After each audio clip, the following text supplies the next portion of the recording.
day, when I was asked by the nuns in school, what do you want to become? I said, this is a true story again. I said, Mother, I want to serve my life serving God. I want to be a nun. I really wanted to be a nun. And then I suffered my second rejection. Because Mother Luz, who was our head supervisor then in Assumption, said, my real name is Socorro actually. Socorro, she's this small, let's call. Socorro, I'm sorry, but you cannot be a nun. Why not, Mother? And then she said, because Socorro, she said, you are meant to be in the real world. Trust me, I know. But you can still serve God in your own way, in the real world. In fact, you'll be more effective that way, serving God's children. Are you sure, Mother? She goes, I am sure. So the nunnery is going to reject you. Rejected again. So I said, what am I going to do with the rest of my life? Okay, I want to be a painter, an artist, because I love to draw. So I told my dad, okay, Dad, I want to be an artist. So my dad said, okay, I'm sending you to Spain, Madrid, Spain. I'm going to cut short your college. I was in, where was I? Oh, Assumption. As soon as I graduated, he said, I'm going to send you to Madrid, Spain, and go follow your heart there. After 1 year of studying preparation for fine arts, in Madrid they take their fine arts very seriously. You can't just go to fine arts school. You have to pass an entrance exam. And the entrance exam is you have to be very good. You have to have a masterful hold and control of your charcoal stick and at least your acrylic brush. I realized I wasn't prepared yet, so I had to go to preparatory school for fine arts. After 1 year preparing myself for college, for fine arts, to take the exams, my father calls me. I don't want you to stay in Madrid anymore. I heard that there are so many Spanish boys running after you. That's it. I'm going to go there and pick you up and take you home. My father was very dominante. And I was scared of my father. All right? So I'm leading up to the story where it will be connected to your story. So he brought me home. After 1 year, 1.5 years in Spain, I was so sad. Really, that's my third rejection. I really wanted to be an artist, a painter. So he brought me home, and then afterwards, someone came to the house. I was 17. I remember Nelo Edison. You remember Nelo? He was the executive director then of Binibini Pilipinas. So he went to see my dad, and he said, this is your daughter, right? Yeah.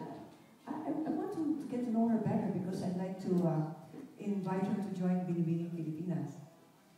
And then my father said, Cory, go to your room. I said, why, Dad? I want to hear. No, you go to the room right now. Go right now, go. He locked the door. Lock the door, right? Don't come out. And then I found out later on, because I called Nelo after he talked to Dad. And then Nelo said, I want you to join Binibini Pilipinas. Can you just defy your dad? And run away from the house? And then I said, I can't do that. So, there. What rejection was that now? Fourth rejection. So I said, so Dad, why did you say no for me? I can say no for myself or yes. That's why I'm afraid you might say yes. I don't want to join the beauty pageant. I want you to focus on your school. Right? So that was it. And then I never thought about it again. But then, who knows? Who would know that one day a man would come up to me in Kuala Lumpur at a dinner party. This was last October, end of October. And he approached me at the dinner party and said, can I speak with you? I said, all right, after the dinner. Okay, after the dinner he went to me, he fetched me, and he said, can I speak with you, seriously? Sure. He said, my name is Paul Lee.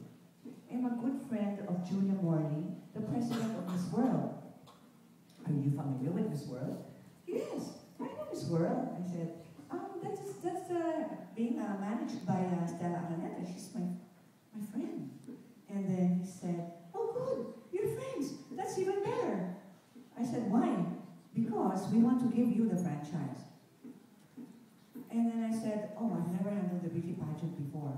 In fact, my father never let me join a beauty pageant, so I don't know what it's like.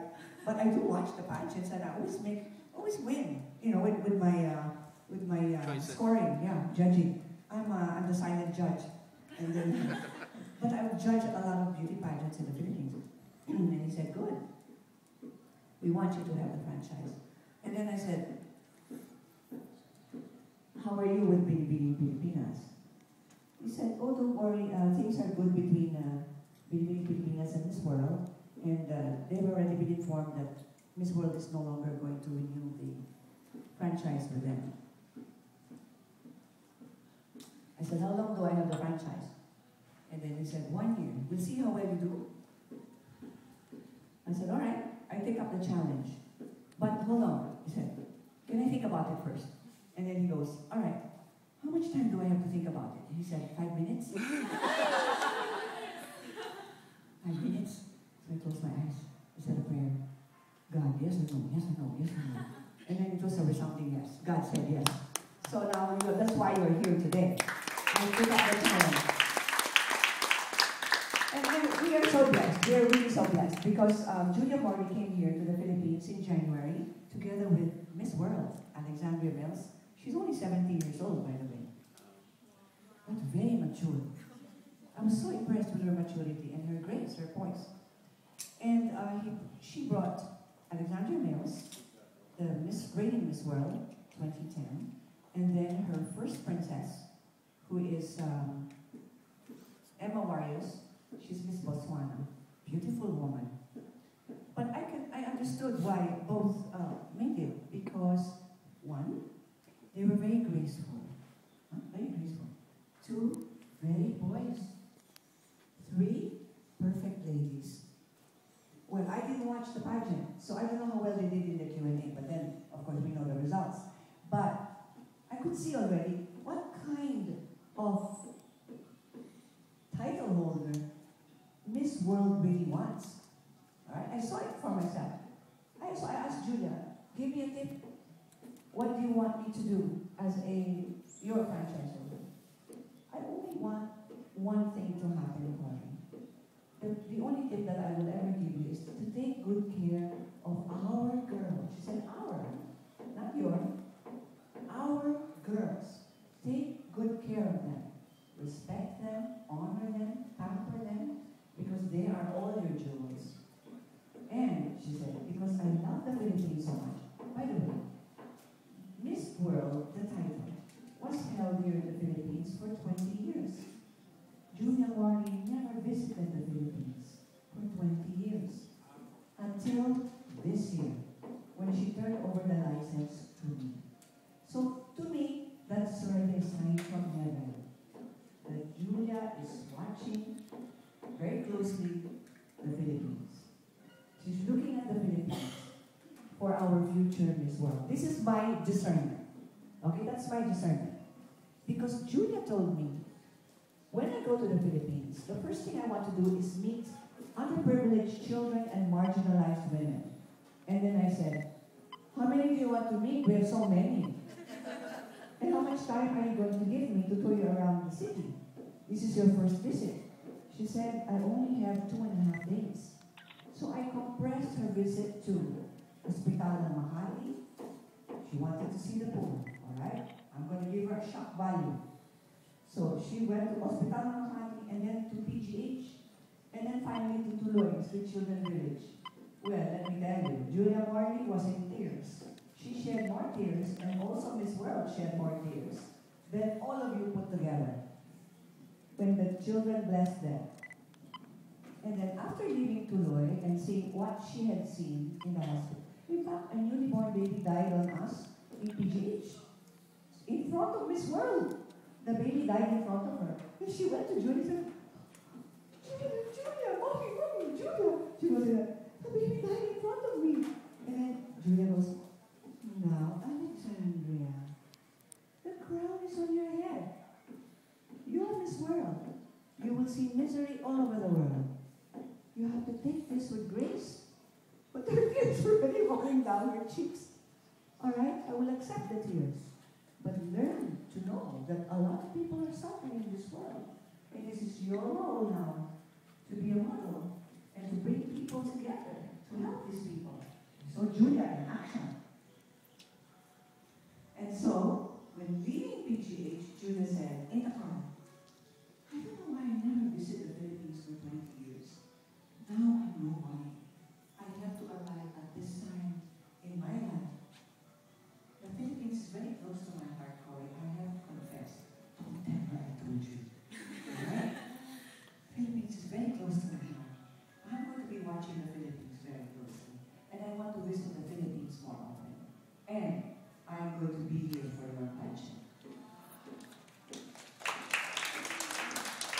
She is visiting Singapore, Kuala Lumpur, and the Philippines only.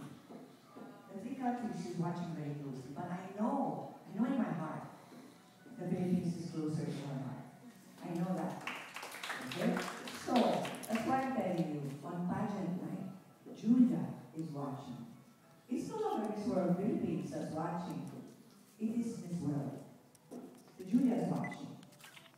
So, every one of you is going to be very special to her. Alright, so, you want the crown. You have to be Miss World Philippines. And then you have to really be Miss World. This is really my message to you. It's no longer winning Miss World Philippines anymore. The real goal is really to win the crown for the Philippines. That's why when you were asked by Miriam, why are you here? I love all your answers. That's good. She brought you closer to your heart and your real self. So this is my personal story to you about Julia, about how things happen in your life. But this was an accident. My books were an accident. I had my TV show, and then a favorite segment of mine was called Forever Young. Why? Because every time I'm in the gym, 10 or 15 women are following me who are like 20, 30 pounds overweight, and they're always asking my secret. So I said, ladies, I'm so tired of sharing with you my secret. I'm going to write a book dedicated to all of you ladies who have never met your health goals. Alright? And then don't ask me questions again, buy the book. Because of these ladies, I was so frustrated with them, I wrote the book. So the book Forever Young, I have three actually, a series of 3 books. All of them became national bestsellers. That happened because of those women in the gym who were always bugging me for answers. Alright? So because of that, I was inspired to write the book. Alright? And then, because it was so popular in my show, Forever Young, it became the most popular segment. My show, my lifestyle show, City Life, then City Life, and then, what's the other show? The Cory Quirino show, and then This Is Life with Cory Quirino, and The Good Life, and then now it's This Is Life. We're on season break. I had to go on a season break, 3 months break because of Miss World Philippines. And I'll be back on the air. But I still have my teleradio on DZMM, ABS-CBN called Ma-Beauty Po Naman. Why Ma-Beauty Po Naman? Because right, there's an expression in Filipino when people ask you, kamusta ka? People always say, mabuti po naman, right? Mabuti po. And so the people, the wise guys in DZMM and ABS-CBN, actually, but GMA7 is our home network, said, it has to be ma-beauty po naman. Because you're teaching them beauty, but really the foundation is wellness and health. I am really obsessed with being forever young. But really, in the end, the foundation is good health. Alright? So, my dream, and I've set the goal, I want to live to be 100. Alright? How many want to live to be 100? Raise your hand. Wow, I love this group. I love all of you. Why?